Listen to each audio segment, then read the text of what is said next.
ब्रायरवुड जंगल के किनारे एक घर खड़ा था। एक ऐसा घर जो हर किसी को डराता था और फिर भी किसी का इंतज़ार करता हुआ लगता था। एक रात लीना उस घर में दाखिल हुई।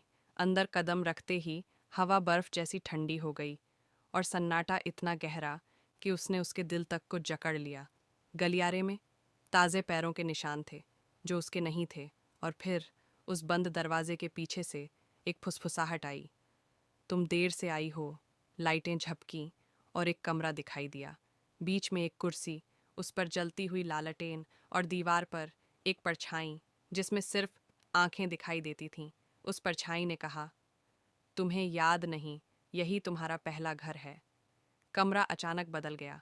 अब वह एक गर्म पुराना बचपन का कमरा था जिसमें एक फोटो रखी थी और उसमें लीना के पीछे उसका पिता खड़ा था, पर वह पिता जिससे वह कभी मिली ही नहीं थी।